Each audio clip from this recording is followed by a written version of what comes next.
Salut tout le monde, j'espère que vous allez bien. Donc aujourd'hui, nouvelle vidéo zapping. Aujourd'hui les amis, on retourne sur X, se regarder énormément de posts. J'en ai vraiment beaucoup, donc je vais essayer d'aller très vite, pas trop m'arrêter, sinon la vidéo va être interminable. Sinon ça va être beaucoup des vidéos insolites et des mauvaises nouvelles. Désolé, c'est l'actualité du moment. On ne perd pas de temps, petit like pour la force, petit commentaire pour le référencement. Let's go, on commence avec la première image insolite de la vidéo qui nous vient de France Info. C'est marqué: un raton laveur a saccagé un magasin d'alcool en Virginie aux États-Unis. Il a bu tout ce qu'il a pu et a fini sa folle nuit dans les toilettes du magasin totalement ivre et inconscient. Si ça c'est pas une image insolite les mecs. Oh, putain. Ça a été un vendredi soir bien arrosé pour ce raton laveur. Il a été retrouvé complètement ivre dans les toilettes d'un magasin d'alcool aux États-Unis. L'animal s'est introduit dans la nuit, il a ravagé les rayons, renversé des dizaines de bouteilles et goûté à peu près tous les alcools en vente. Résultat, quand le patron a ouvert samedi matin, il l'a retrouvé échoué sur le sol juste à côté de la cuvette des toilettes. Le raton laveur s'est-il donc inspiré de ses voisins les hommes? L'histoire ne le dit pas. Bonne nouvelle, il a été recueilli par une association de protection des animaux et après avoir décuvé pendant plusieurs heures, il a été relâché dans la nature en bonne santé, mais peut-être avec un petit mal de crâne. On enchaîne avec Adé Laurent qui nous montre qu'il a fait une greffe. Et les mecs, en fait, tout le monde fait des greffes. Devrait peut-être faire une greffe, les mecs. Regardez, j'ai une calboche. Regardez, on va voir un peu là. Oui, ça se dégarnit par-ci, par-là. Bref, je devrais faire une greffe, ils le font tous. Et franchement, quand j'ai vu cette séquence, je me suis dit que s'il n'y avait pas cette nouvelle technologie, si on peut dire, en tout cas de la greffe, il y aurait pas mal de mecs qui seraient pas BG, faut dire la vérité. Non, mais plus pour les gens intelligents, vous voyez bien que le dégradé qui a été créé, c'était pas voulu, on m'a pas raté. Voilà, le dégradé Tar Peaky Blinders, c'était voulu, parce qu'en fait, on doit couper toute cette zone ici. Mais lui, il n'y a pas une calvoche, c'est juste que ça commence un peu à se dégarnir et il préfère prendre l'avance. Pour extraire les greffons de derrière et pour les implanter ici. Sachez que les greffons qui sont implantés derrière, donc qui sont extraits derrière, pardon, sur la zone donneuse, les cheveux ne repoussent plus là-bas. Ouais. Et c'est pour ça qu'il n'abuse pas tout de suite, parce qu'il se laisse du temps, au cas où ça continue à tomber. Du coup, il a encore des cheveux à prendre derrière pour les mettre devant. C'est pour ça que j'ai pris une petite dose. Et c'est pour ça que certaines personnes ne peuvent pas faire de greffe, parce que les mecs, c'est une calvoche de chaussée aux moines, tu vois le délire. Donc c'est finito pour eux. Comme la personne que je vais vous montrer après. D'accord? Une petite dose de greffon qu'on extrait, parce que sachez qu'à cet endroit-là, les cheveux ne repoussent plus. C'est comme ici, les cheveux que je vais implanter, les cheveux ne peuvent jamais plus tomber. En revanche, écoutez bien, en revanche, les cheveux implantés ici, si je commence à perdre mes cheveux là, c'est un problème. En l'occurrence, j'ai pas de problème héréditaire ou génétique de mon papa. C'est pour ça que quand je fais des greffes, ou quand on fait faire des greffes, il faut faire ça très délicatement. Il ne faut pas prendre une tonne de greffons et les foutre sur les contours, parce qu'il suffit que tu perdes tes cheveux ici. Après, la zone donneuse, elle se régénère pas. Tu comprends? Il faut faire ça. Et oui les amis, malheureusement ça touche énormément d'hommes. Et là je sais déjà que je vais avoir beaucoup de messages de personnes qui vont me parler du minoxidil. Le minoxidil c'est un produit pour faire pousser les cheveux, tu vois. J'ai déjà testé sur ma première chaîne YouTube où je parle de skincare, de barbe, tout ça. Et je ne conseille pas. Ça fonctionne sur certaines personnes, mais sur d'autres il y a aussi beaucoup d'effets secondaires. Moi je ne conseille pas du tout. Ça peut jouer sur la libido les mecs, honnêtement. Et il y a des mecs qui utilisent le minoxidil pour la barbe. Les amis, du moment que vous n'avez pas de follicule pileux, vous êtes imberbe, ça ne sert à rien. C'est comme mettre du minoxidil ici. Il va rien se passer les mecs, d'accord? Et une autre chose, parce que là je sais qu'il y a beaucoup d'hommes qui vont m'écouter. Les mecs, en ce moment il y a beaucoup de pubs d'influenceurs qui font la promotion de marques d'huile à barbe et ils vous disent qu'avec ce produit, avec cette huile à barbe, vous allez avoir de la barbe. Ils se foutent de votre gueule. D'accord les mecs, ça n'existe pas une huile à barbe qui fait pousser la barbe quand tu n'en as pas. D'accord? Ça peut améliorer la pousse de ta barbe que tu as déjà, ou les follicules pileux que tu as, mais sinon, si tu es imberbe, tu n'auras rien du tout. D'accord, les mecs? Tu n'auras rien du tout. C'est tout simplement ça. Et quand ils disent, oui, c'est un produit miracle, les amis, il faut se dire, faut être basique dans sa tête. Si il existait un produit miracle et en plus naturel, tu penses pas que les grandes entreprises, comme Nivea ou je ne sais quoi, l'auraient pas déjà acheté pour le vendre et se faire de l'argent? Tu crois vraiment que c'est une petite marque de niche qui a trouvé ce produit miracle et qui va le vendre, qui fait pousser la barbe? Non mais soyez un peu rationnel, sérieusement, d'accord? Donc la prochaine fois que vous voyez un influenceur, n'importe quel influenceur qui prend une huile à barbe et qui vous dit avec ça tu auras de la barbe, si t'as pas de barbe, c'est un foutu mytho, il te prend pour un macaque, voilà tout simplement, ok? Donc on continue avec un autre calvicier qui est Jordan Florentin qui a été piégé en direct. Alors lui il a pas de greffe, lui il a une moumoute, tout simplement. Ça serait bien de mettre une perruque, parce que vous portez une perruque vous-même, Jordan. Pardon? Ah non, j'ai une casquette là. Une perruque. Ah non, mais faut pas croire tout ce que vous lisez sur les réseaux sociaux, Jérémy. Vous voyez la réponse? Si c'était ses vrais cheveux. Il aurait jamais dit. J'ai une casquette. Non, il aurait dit. Mais c'est mes cheveux qui te racontent ça. Qui vous a raconté ça, en fait? Et à aucun moment, il dit, c'est mes vrais cheveux.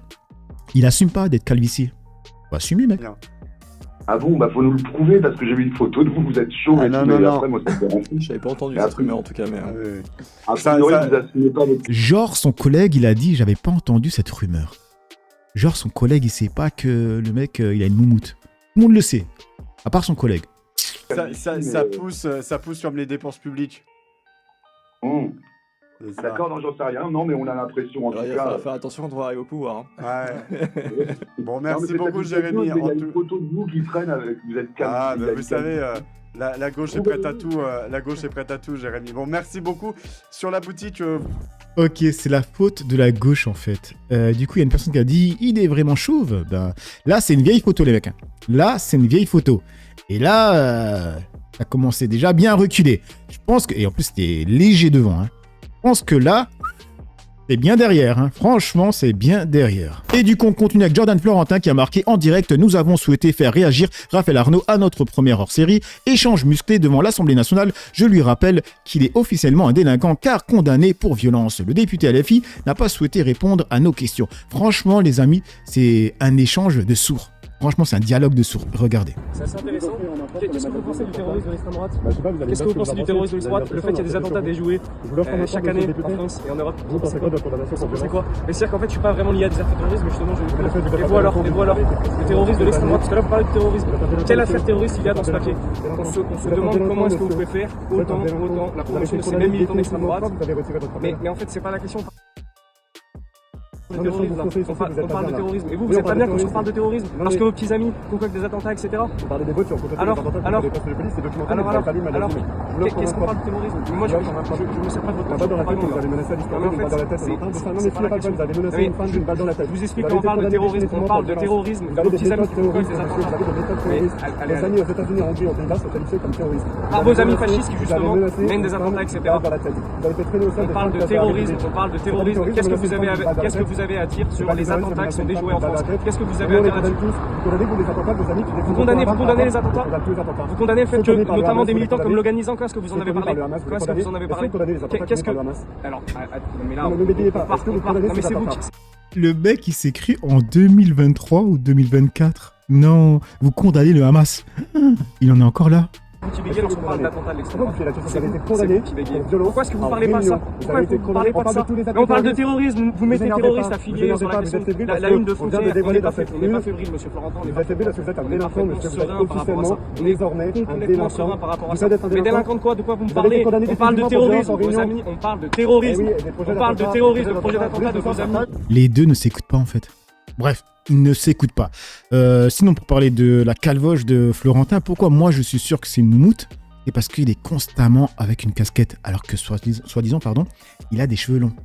Je sais pertinemment que toutes les personnes qui ont une calvoche, on aime mettre des choses sur la tête, hein, tout simplement. Moi, j'aime bien mettre ça quand je me suis pas rasé, parce que quand je me suis pas rasé, comme maintenant, toi, c'est pas joli. On voit que voilà, ça se dégarnit un peu, donc c'est pas esthétiquement joli. Hein. C'est pas que j'assume pas, je m'en fous. Hein. Sur ma première chaîne, je montre des fois avec des coupes vraiment affreuses pour me raser, pour montrer que la tondeuse fonctionne correctement.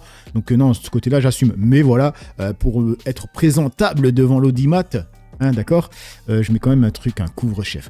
Donc je pense qu'il a une casquette parce qu'il se dit que quand il va interviewer les gens qui fait chier en plus, il se dit peut-être que quelqu'un peut venir m'arracher la casquette avant de tirer la moumoute, tu vois. Alors que s'il vient sans casquette, les gens savent qu'il a une moumoute, peut-être il va tomber sur une personne qui va lui capter. Donc en direct, c'est mauvais. Et Internet, n'oublie rien, et Internet est méchant, clairement méchant, surtout sur X.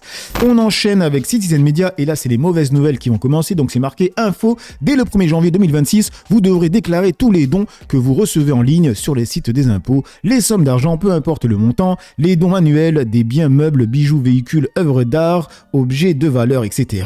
Franchement, l'État est tellement dans la merde qu'il essaie de gratter partout, c'est une dinguerie.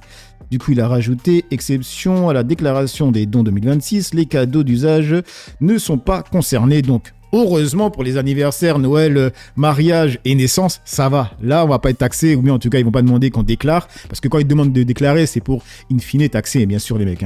Et là, il y a le lien pour ceux qui sont intéressés de BFM Impôt Conso. On enchaîne avec BFM, c'est marqué découvert bancaire, ce qui va changer à partir de novembre 2026 pour des millions de Français. Ça concerne des millions de Français. Tous les mois. Ah oui. Et obtenir un découvert va sans doute devenir beaucoup plus compliqué. En application, en fait, d'une directive européenne. C'est-à-dire ? Oui, en fait, il faut reposer un peu les choses parce qu'on a entendu tout et n'importe quoi depuis des semaines sur cette affaire-là. On a entendu que les découverts bancaires seront désormais interdits. La France Insoumise a repris cet argument. Ça, disons-le, c'est faux. Mais le changement qui intervient n'est pas anodin. Les découverts de moins de 200 € jusque-là étaient automatiques. On n'avait pas demandé une autorisation systématique à sa banque. Eh bien là, il y aura de nouvelles exigences. En fait, même pour ces petits montants, les banques, elles vont être chargées de regarder nos revenus et de regarder si c'est valide ou pas. Et même parfois, on peut nous demander un justificatif. Ça, ce sont les nouvelles règles. Et donc, en fait, on va regarder nos revenus et puis nos charges. Donc, vous imaginez bien que pour les étudiants, pour les personnes à faible revenu, ça va devenir plus compliqué. Les banques, elles vont réfléchir à 2 fois avant de nous prêter. Oui, parce que concrètement, qu'est-ce qui va changer ? Eh bien, ces découverts bancaires vont être considérés comme des crédits à la consommation, en fait. Et donc, dans le calcul du taux d'endettement. Ça veut dire quoi ? Le calcul du taux d'endettement, c'est que nos charges et ce qu'on va demander à la banque, l'argent qu'on nous prête, n'atteint pas le plafond au-delà d'un tiers de nos revenus. Donc, si vous gagnez 3 000 €, il faut que votre loyer plus le découvert qu'on va vous autoriser n'excède pas 1 000 €. Donc, en fait... Attendez les mecs, pour moi, c'est péter son exemple. Déjà, il prend l'exemple de quelqu'un qui gagne 3 000 €. Pour moi, la grande majorité des Français touchent 2000 voire moins. Donc on va prendre quelque chose de cohérent, on va partir sur un truc simple, 2000 €. Donc de ce que j'ai compris, dites-moi si je me trompe. Quelqu'un qui touche 2000 €, mais en fait, il a droit à avoir des charges fixes à 700 €. Quand on inclut en plus le crédit. Si j'ai bien compris les mecs. Qui a des charges fixes de 700 €, même sans crédit? Qui a des charges fixes de 700 quand il est seul? Juste le loyer, t'es entre 600 et 700. Ça dépend où tu vis. Déjà moi, il y a 20 ans, quand je vivais seul, mon loyer, il était 600, 650. Déjà un loyer relativement élevé, tu vois. Et maintenant, c'est augmenté. Et quand il parle de charges fixes, il parle de quoi? Le loyer, il intègre quoi? L'électricité, le gaz, le crédit de la voiture, l'assurance de la voiture. Mais qui a des charges fixes de seulement 700 €? Sérieusement, en vrai de vrai, les mecs. Il doit en avoir, hein, mais c'est rare. Donc là, il est en train de nous dire que c'est pas que c'est plus interdit, mais que ça sera plus autorisé, quoi, tout simplement pour la grande majorité des Français. Quand vous allez demander parfois 400 €, on va vous dire bah non, vous restez à 300 parce que vous ne respectez pas la règle. Enfin, on demande rarement à fait, découvert, on l'est. Eh bah, bien sûr, bien sûr, mais c'est bien ça qui ne sera plus permis en tout cas. On ne pourra pas aller au-delà. Ça veut dire que quand vous dépassez le seuil, quand vous êtes à découvert, hop, l'achat que vous avez fait avec votre carte bleue est bloqué. Ça ne doit plus, c'est plus possible normalement. Donc c'est un changement majeur. C'est un changement majeur. Ça veut dire quoi? Ça veut dire que les ménages aisés évidemment n'auront pas de problème, mais il y a quand même, rappelons-le, un Français sur 5 qui est à découvert à partir du 15 du mois. En fait, là où c'est pas fini, c'est que tout dépend de la façon dont le gouvernement va rédiger ces décrets. En fait, ce sera plus ou moins restrictif. Et ça va se négocier surtout à l'ouverture du compte, parce que là, et là il faut le repréciser... Mais là, ça touche pas seulement un Français sur 5, parce que là, il te parle des 1 Français sur 5 qui sont à découvert. Mais dans les autres Français, il y en a qui sont dans une situation, de toute façon, quand ils vont être à découvert, ça sera pas autorisé en fait. Je sais pas si vous m'avez compris. Ça ne concerne que ceux qui vont ouvrir un nouveau compte à partir de novembre. C'est hyper injuste.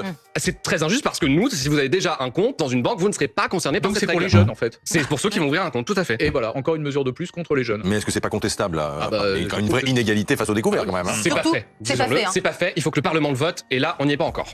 Merci. Ok, c'est pas encore voté. Et du coup, en dessous, il y a Nouveau Front Populaire qui a répondu. Donc, les découverts ne seront pas interdits, mais ne seront plus autorisés. C'est bien ça. Du coup, on continue avec les mauvaises nouvelles. Là, c'est Estelle Midi, ça parle de taxe soda. Il y a votre chroniqueur là qui m'a fait bondir de mon siège. On peut passer la bouteille de coca à 25 €, mais cher monsieur, il nous reste plus que ça aujourd'hui. Il nous reste les petits plaisirs de la vie, d'accord, qu'on avait avant la France de Macron, d'accord, on a plus... Là, le petit sourire qu'il a eu, en fait, j'avoue que ça m'a un peu énervé. Après, je me suis dit peut-être qu'il a réagi la France de Macron, tu vois. Mais s'il a réagi parce que le mec se plaint qu'ils veulent taxer les sodas et les aliments qui coûtent pas trop cher, tu vois, là, ça m'énerve un peu plus. Et vous allez voir pourquoi, je m'explique. Aujourd'hui, nos petits plaisirs, c'est un petit carreau de chocolat une fois de temps en temps, c'est un petit McDo une fois de temps en temps, c'est un petit truc une fois de temps en temps. Si vous nous enlevez ça en mettant des prix complètement délirants, d'accord, alors c'est bon, monsieur, c'est la fin des haricots. À ce moment-là, c'est la fin des haricots. Des haricots. Voilà. On n'a pas 5 ans, d'accord, on n'a pas 5 ans, d'accord, on sait quand même comment se comporter, d'accord, il faut arrêter à un moment donné effectivement de vouloir infantiliser et de vouloir tout contrôler. À un moment donné, vous voulez tout contrôler. Bah oui, mais Franck, ça nous coûte cher. Après Franck, vous êtes artisan, vous allez nous appeler en disant oui, il y a trop d'impôts, on est matraqué, c'est plus possible, on n'a plus d'aide, on a machin. Et voilà, mais en fait, aujourd'hui, pourquoi est-ce que la sécurité sociale, ça coûte cher? Excusez-moi. Oui. où est le rapport? Alors je vais vous expliquer le rapport, Franck. C'est que le rapport, il est qu'aujourd'hui, on paye tellement, je veux dire, pour la sécurité sociale, parce que des gens sont en mauvaise santé, parce qu'ils mangent mal, parce qu'ils fument, parce qu'ils boivent, parce qu'ils font pas de sport, parce qu'ils sont sédentaires. En fait, si tous ces gens-là, juste, ils buvaient moins d'alcool, ils arrêtaient de fumer, ils mangeaient moins gras, moins salé, moins sucré, certainement que le trou de la sécurité sociale serait beaucoup moins gros, ça serait... Voilà, après là, vous allez me dire que je fais du populisme ou je ne sais quoi, mais en fait, moi, ça m'a fait tiquer parce que qui sont les profils qui achètent en grande quantité les sodas, les repas transformés, la malbouffe, l'alcool, la fumette, tout ça? C'est les prolos, tout simplement. Je l'ai vu quand j'ai travaillé au champ, j'ai bien vu c'était quoi les profils des gens qui venaient. Et ces gens-là venaient souvent, tu vois. Ils venaient pas 1, 2, 3 fois par mois, ils venaient franchement au moins 5, 6 fois par mois, si c'est pas plus. Pourquoi? En fait, c'est leur seul moyen. C'est comme si, après tu vas me dire que j'extrapole, c'est comme s'ils se disaient inconsciemment qu'ils se faisaient plaisir, tu vois, c'est leur seul moyen de se faire plaisir, de se sentir vivre, tu vois. Et une autre chose, ma femme a travaillé au SFR, elle était responsable, et elle m'a dit, le profil de personnes qui viennent, qui pètent les plombs quand leur internet déconne, tu vois, c'est les prolos, c'est les pauvres. Pourquoi? Mais parce qu'en fait, ils n'ont pas assez pour partir en vacances. En fait, leur seul plaisir, c'est de pouvoir regarder la télé. C'est pour ça qu'ils ont les plus gros abonnements. Elle m'a dit, c'est ceux-là qui gagnent le moins, qui ont les plus gros abonnements. Pourquoi? Mais parce qu'en fait, ils mettent tout l'argent dans ça, vu qu'ils n'ont pas assez pour partir en vacances. Là où d'autres partiront en vacances, eux, c'est ça leurs vacances. En tout cas, leur plaisir, tu vois. C'est de regarder tous les matchs, de regarder tous les films, d'avoir toutes les chaînes. Et c'est la vérité, les mecs. Et là, j'ai envie de dire qu'on tape encore sur les gens qui ont rien. Et le seul petit plaisir qu'ils pouvaient se faire, mais c'est même triste de dire, oui, mon plaisir, c'est de boire du coca et de pouvoir manger au McDo, tu vois. C'est la vérité, McDo, c'est super cher, les mecs. Hein. La dernière fois, je suis allé manger au Burger King avec ma femme, mon fils et un ami à lui, tu vois. Et on avait fait une sortie au bowling. 2 parties de bowling, plus le repas pour 4 au Burger King, on était à plus de 130 €. Et là, on a parlé avec ma femme, on a dit, putain, si on avait 2 enfants, imagine les familles qui ont 2 enfants et qui veulent au moins faire une sortie le week-end avec les enfants, tu vois. 150 € par semaine. Non mais tu captes qu'on est quand même à 600 € le mois. C'est un loyer. Pour faire quoi? Du bowling et manger dans un fast-food. Franchement. Et ils veulent taxer quoi? Ils veulent qu'on déclare quand on reçoit des cadeaux. D'accord? Et ils veulent interdire le découvert pour les mecs qui... Oh, ça va être compliqué en 2026. C'est un mec sédentaire et on paierait moins d'impôts. Les donneurs de leçons, ça m'insupporte. Sérieusement, ça m'insupporte. C'est des faits. J'arrive pas à comprendre, Franck. Est-ce que vous plaignez de payer trop de cotisations? Et pourquoi ils veulent taxer donc les coca et tous ces trucs-là? C'est parce que l'État est dans la merde. Et donc, en taxant ces produits-là, ils savent très bien que ça taxe qui? Ça taxe les pauvres. C'est pas les riches qui se gavent de soda et de fast-food et de nourriture transformée. Ah donc, la France a besoin d'argent et ils vont la chercher où? Dans la poche de qui? Des plus pauvres. Trop de charges, trop d'impôts. Non, je me plains pas de payer pour des choses qui... Désolé les mecs, en début de vidéo, j'ai dit que j'allais pas trop parler, mais franchement... Pas rien. En l'occurrence, vous ne payez pas. Si vous arrêtez de consommer du sucre, vous serez en bonne santé, vous ne payerez pas ces taxes. Cette taxe, précisons-le, une taxe, c'est sur les produits qu'on va consommer. Si vous préférez du Coca zéro à du Coca sucré, vous ne payerez pas la taxe. C'est encore une taxe, d'accord, et je vois pas pourquoi il y a des gens qui diraient tiens, je décide de coller une taxe. Je décide de coller une taxe parce que je décide que c'est pas bien de machiner. Alors, mais parce que c'est pas bien, Franck, c'est un fait. Mais je vais vous dire autre chose. Vous voulez aller jusqu'au bout, d'accord? Et ben alors à ce moment-là, les gens qui sont malades, vous leur dites c'est de votre faute, on vous rembourse pas. Bref, dites-moi ce que vous en pensez. Du coup, on enchaîne avec Tribune Populaire, c'est marqué Alerte Info. Ce logiciel à 257 millions d'euros, censé améliorer les conditions de travail de la police, est inutilisable. Souriez, c'est avec nos impôts. Donc, il gaspille littéralement l'argent public, mais après, ils viennent taxer chez nous. Déjà, utilisez correctement l'argent que vous avez, les mecs. Sérieusement. 10 ans après son lancement, le logiciel est toujours inutilisable par les services de police.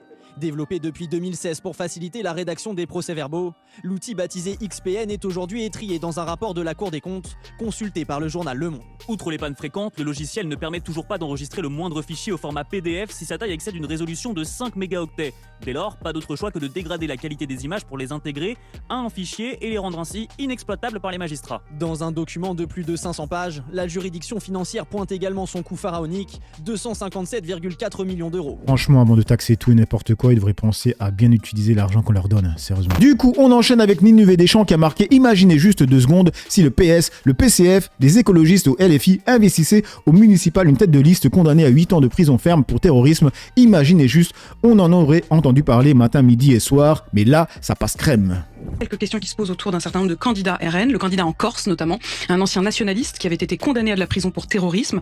Je suis quand même surprise, vous aviez tous dit qu'il fallait un casier judiciaire vierge pour être candidat. Est-ce que ce candidat en Corse vous l'adoubez ? Enfin, l'adoubé, j'ai pas l'adoubé. Je l'ai rencontré. Il est en effet nationaliste. Il a été aspiré en quelque sorte dans une spirale de violence. À l'époque, c'était comme ça. Il avait 18 ans. Et il a fait sauter la porte d'entrée d'une sous-préfecture. C'est éminemment condamnable. Et il le dit d'ailleurs. Il a fait 8 ans de prison pour cela. Donc là, pour le coup, la condamnation... Donc il est pardonné. Pour le coup, la condamnation a été sévère. Il a renoncé à la violence. Il est, je pense, le meilleur porte-parole d'ailleurs de cette renonciation à la violence. Il souhaite défendre l'identité corse tout en restant dans la France. C'est un garçon qui mérite d'être connu parce qu'il a des idées qui sont vraiment très solides. Et par conséquent, oui, j'ai donné mon accord à cette candidature. Et on enchaîne avec le post de Tristan qui a marqué « Non, aucun journaliste de complément d'enquête n'a menacé de mort Philippe de Villiers et aucune émission envisage d'exterminer les riches n'a été diffusée, contrairement à ce que présente CNews dans ce petit échantillon de sa désinformation massive. » J'ai été victime de compléments d'enquête. On a beaucoup regardé CNews ces derniers temps et en fait on s'est rendu compte qu'il y avait énormément de fausses informations qui étaient dites à l'antenne. Complément d'enquête, la taxe Zuxman, chance pour la France, jeudi à 23h. Parfois ça nous concernait. Et le mec qui arrive à complément d'enquête, qui voulait me rencontrer, me dit de toute façon on est là pour vous tuer. C'est dingue, c'est-à-dire que les journalistes qui sont autour peuvent trouver assez peu crédible ce qu'est en train de dire Philippe de Villiers. Ils voulaient tuer le Puy du Fou. Ils l'ont pas tué d'ailleurs. C'est-à-dire ils veulent tuer ce qui marche. Et pourtant ça passe à l'antenne, il n'y a jamais de correctif. Vous avez dit ça les yeux dans les yeux. Eh oui. On en perd le sourire. Alors on en perd le sourire, c'est hallucinant, c'est évidemment complètement faux. On n'a pas notre journaliste qui a menacé de mort Philippe de Villiers ou qui lui a annoncé qu'il voulait tuer le Puy du Fou. Enfin, il essaye d'avoir des autorisations de tournage et d'ailleurs il a obtenu ces autorisations de tournage. Et pour le coup c'est quelque chose qui n'arrive sur aucune autre antenne. Et il y a quelques jours d'intervalle, pareil, on tombe sur une autre vidéo. France Inter, question politique, faut-il exterminer les riches? C'était dimanche, faut-il exterminer les riches? Je pense que c'est pas l'intitulé, je pense qu'il faudrait vérifier l'intitulé. Ah bon bah écoutez, c'est celui que j'ai, alors peut-être que bon. Et encore une fois, CNews, c'est une chaîne qui, certes est une chaîne privée, qui appartient à Vincent Bolloré, mais qui a un certain nombre d'obligations. Il y a une charte qui est signée avec l'Arcom, le régulateur de l'audiovisuel, et dans cette charte, il y a une obligation de respect de l'honnêteté et de la rigueur de l'information. On n'a pas le droit d'avoir une chaîne de télé et de dire bah je vais diffuser n'importe quoi sur cette chaîne. Complément d'enquête, la taxe Zuxman, chance pour la France, jeudi à 23h. Les listings de nos compléments d'enquête sont en ligne.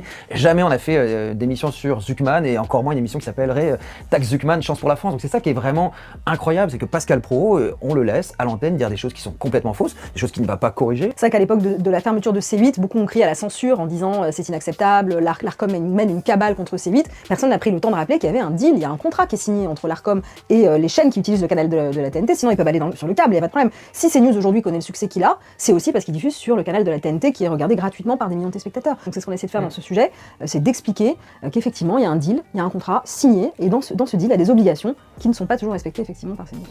Franchement les mecs, en 2026, quand il y aura la compilation de toutes les fake news et des informations qui sont passées sur CNews, ce sera pépite, hein, moi je vous le dis. Et on termine avec On m'appelle 404, et là c'est avec Emmanuel Macron, donc c'est une compile, c'est marqué vidéo datant de 2023, compilant les mensonges de Emmanuel Macron par dizaines. J'ai essayé de les tenir, la confiance va se conquérir. Un ministère plein et entier des droits, pour tous les ménages précaires, je porterai un investissement qui est l'audit gratuit pour tous les ménages qui vivent dans des passoires. Sortir du glyphosate le plus rapidement possible, sous 3 ans. L'assurance chômage. L'objectif n'est pas du tout ni de diminuer le niveau, ni de réduire les durées. Là-dessus, je peux vous rassurer. Dans le quinquennat, nous devons fermer toutes les centrales à charbon qui existent encore dans le pays. Dans les 5 ans qui viennent, je garantis le maintien de tout. Il n'y aura pas de décalage de l'âge de départ. Je ne modifie pas l'âge de départ à la retraite. Je ne proposerai pas de modifier durant le quinquennat à venir l'âge de départ à la retraite. Je proposerai une réduction d'un tiers du nombre des membres des 3 assemblées constitutionnelles. Je me suis engagé à la couverture intégrale pour tous les Français en très haut débit, afin de parvenir à une couverture en haut et très haut débit d'ici la fin de l'année 2020. Changer notre mix électrique